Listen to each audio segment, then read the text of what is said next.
Bonjour et bienvenue sur le plateau de la Space TV. Nous allons parler de la santé des trayeurs et notamment comment faire pour éviter les troubles musculo-squelettiques lorsqu'on est en salle de traite.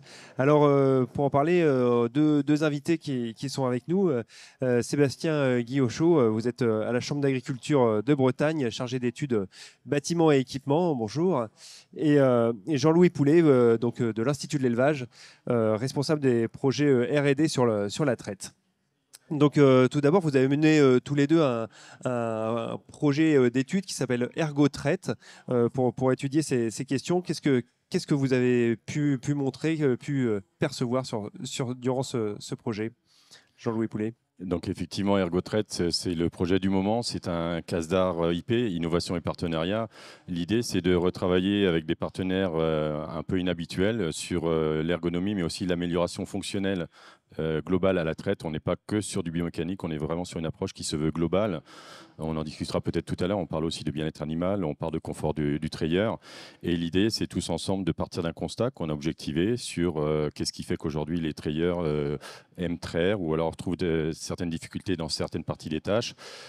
Derrière, l'idée, c'est aussi d'apporter des nouvelles recommandations, des nouvelles mesures pour pouvoir conseiller les éleveurs sur le terrain.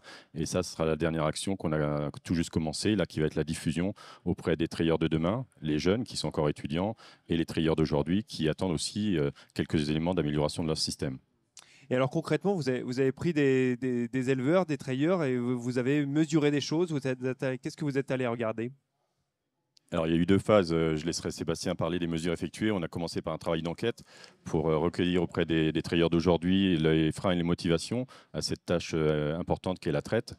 Et derrière, l'idée, c'est d'aller compléter avec des mesures qu'a pu suivre Sébastien. Sébastien Guillochot, qu'est-ce que vous avez mesuré donc? Oui. Alors, dans un premier temps, on a mesuré des vaches. Donc, c'est l'environnement de travail. On a mesuré à peu près 750 vaches, des hauteurs de plancher mammaire et puis des distances d'atteinte horizontale, c'est-à-dire à quelle hauteur un trayeur va aller brancher et jusqu'à quelle distance il peut être amené à aller brancher. Donc ça, c'était la première chose. Et dans un deuxième temps, on a, dans des situations de traite, on a équipé des trayeurs de capteurs, donc de nouvelles technologies issues de la motion capture, avec derrière une acquisition de l'ensemble de la phase de traite pour qualifier avec des notes les conditions de travail. Donc derrière, au niveau de cette acquisition, il y a un modèle médical qui va qualifier les conditions de travail et dire si on est sur des situations à risque ou pas de développer des troubles musculo-squelettiques. C'est-à-dire que vous avez vraiment mesuré en 3D sur des vrais trayeurs, des vrais éleveurs, comment est-ce que leur geste était adapté à leur corps finalement ou non, quoi? Alors c'est exactement ça, c'est-à-dire que les trayeurs ont été équipés d'une combinaison équipée de capteurs. Donc c'est une société Imagine 3D qui a développé cette solution. Et pendant la phase de traite, les angles sont mesurés.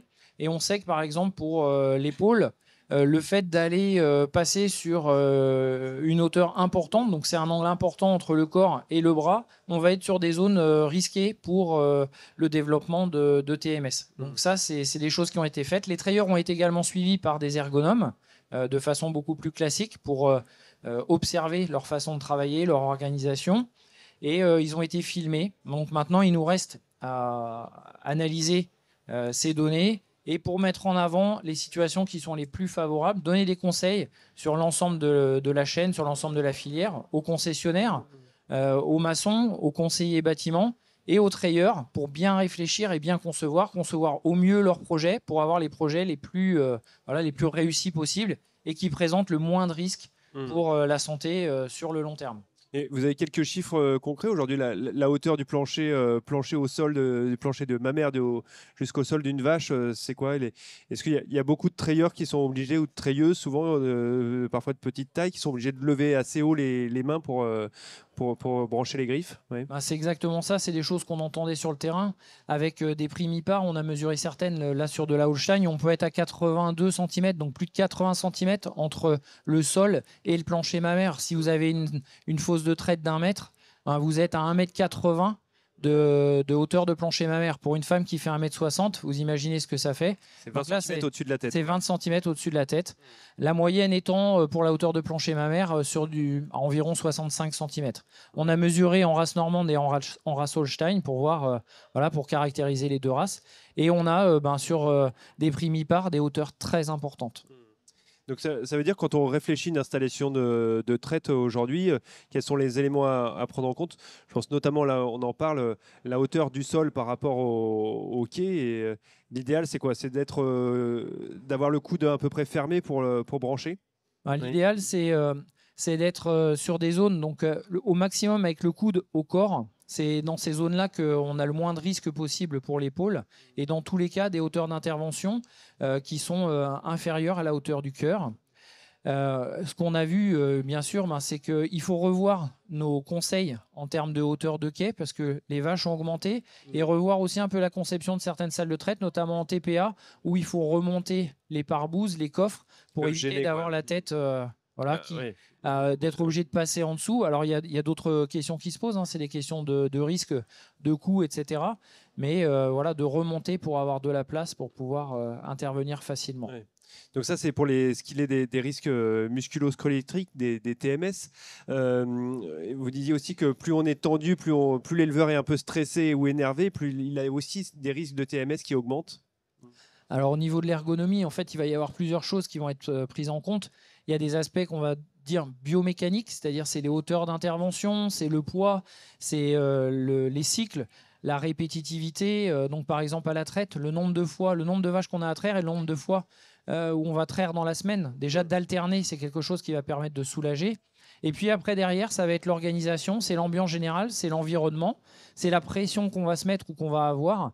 Et plus l'environnement, l'ambiance va être sereine pour l'homme et pour l'animal, ben plus ce sera bénéfique. Et ça diminue les risques de développer aussi des TMS parce qu'on est moins tendu, parce qu'on va réaliser les gestes de façon plus sereine et avec moins de tension. Donc les gestes répétitifs, c'est une chose, mais il y a aussi également des risques qui peuvent être liés à la circulation des escaliers, aller glisser à l'intérieur de la fosse ou d'aller chercher une vache, de se faire bousculer, de glisser dans l'aire d'attente. Tout ça, comment on peut l'étudier? Quels sont un peu les éléments clés à prendre en compte? Bah, c'est ce que nous ont dit les éleveurs quand Jean-Louis parlait des enquêtes qu'on a pu réaliser au départ sur les freins et motivations autour de la traite. Cette circulation et le lavage ressortaient énormément. Une traite sereine, normalement, c'est des vaches qui rentrent facilement en salle de traite. Donc une aire d'attente la plus linéaire possible dans le prolongement de la salle de traite, sans différence lumineuse. Pour l'animal, la vache a besoin de temps pour s'adapter aux différences de luminosité, donc moins de différence de lumière.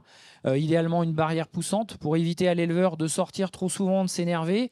Des escaliers qui sont réfléchis pour faciliter la circulation, qui sont sécurisants et pas des échelles de piscine ou vraiment des choses qui sont faciles à utiliser, pas de choses qui traînent au sol. Donc des descentes de tuyaux pour le lavage, pour l'application des produits d'hygiène, idéalement répartis dans la fosse de traite, avec un sol libre qui permet aussi de faire rouler. On a de plus en plus de choses pour rouler des pots qui vont faciliter le travail. Oui. Et puis, il faut penser aussi au lait vers la nurserie, voilà, vers la laiterie. Oui. Les circuits qu'on va avoir pour pouvoir emmener le lait vers les veaux. Voilà. C'est ça qui est important d'avoir en tête, c'est que la production d'une vache peut varier dans l'année. Il y a des périodes qui vont être plus ou moins faciles pour la traite de l'animal. Et effectivement, Sébastien l'évoquait, il peut y avoir des bidons de lait à transporter depuis la salle de traite vers la laiterie. Et tu me le disais tout à l'heure et tu l'as évoqué en conférence hier, le poids de ces bidons de lait, c'est pas rien. C'est 20, 30 kilos parfois. Et il faut essayer de trouver des solutions pour se soulager un peu de ce transport de bidon qui est vite fastidieux. Donc privilégier les pleins pieds, éviter les fosses encombrées et réfléchir le plus en amont possible. On imagine que dans une construction neuve, il y a énormément de choses à penser, qu'il faut aller peut-être visiter, discuter avec des constructeurs, etc. Pour de l'aménagement dans l'ancien, c'est compliqué. Est-ce qu'il y a des petites choses qui peuvent s'améliorer assez facilement, par exemple? Déjà, c'est de se questionner. Qu'est-ce qui est perçu comme pénible? Qu'est-ce qui plaît? Et puis après, peut-être aussi se faire accompagner. Il y a des services de la MSA qui proposent des solutions pour être observés, pour mettre en avant des choses qui vont être perçues comme vraiment à risque pour les TMS ou pour la sécurité au quotidien. Et puis, l'avantage, on voit depuis quelques années, on a quand même des des équipements qui ont progressé, qui apportent des plus. Donc on a des griffes de plus en plus légères, on a des systèmes de déclenchement du vide qui sont automatiques, on a des dispositifs d'application, des produits d'hygiène, voilà, qui se font sans pression, juste avec une pression sur un bouton. On a des systèmes de lavage aussi, de préparation de la mamelle.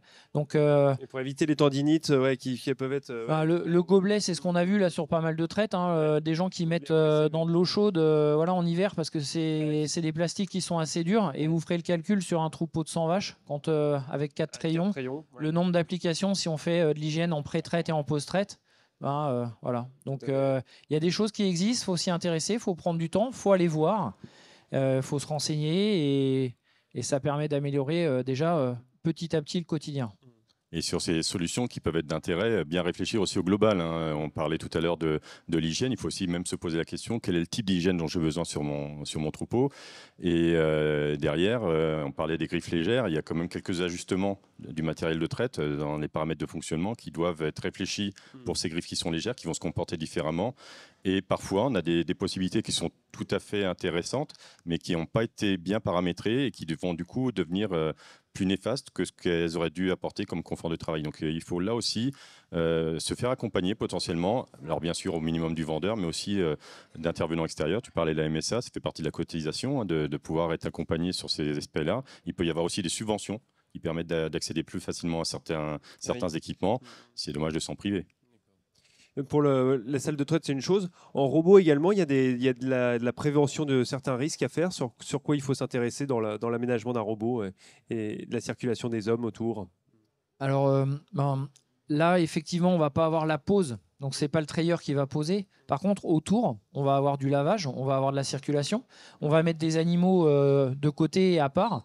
Donc, c'est toutes les questions autour de se projeter dans chaque activité, dans chaque tâche, quand on réfléchit son projet, pour se dire qu'est-ce qui peut être fait pour faciliter le travail au quotidien. Donc, est-ce qu'on va intervenir pour, par exemple, traiter une vache dans la stalle ou est-ce qu'on le fait à part? Si on a des box, comment on rentre dans ces box? Est-ce qu'on met des passages d'hommes, des portillons pour l'éleveur, mais pour des intervenants extérieurs?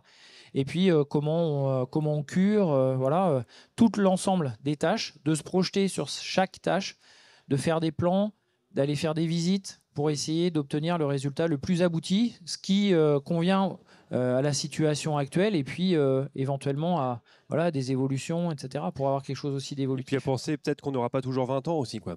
Ouais.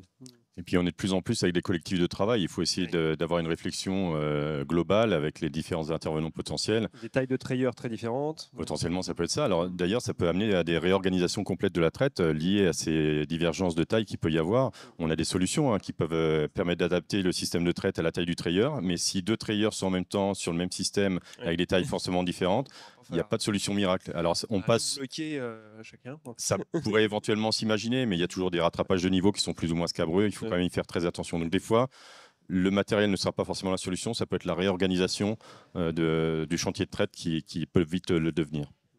Au final, ce qui compte, c'est que l'éleveur soit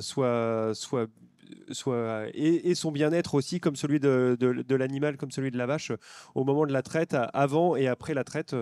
C'est ça qui compte.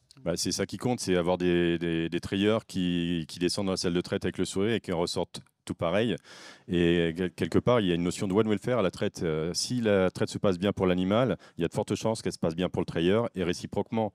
Il ne faut pas oublier qu'en bovin, la traite est d'une certaine façon volontaire pour l'animal. Il doit être coopératif pour que ça se passe bien.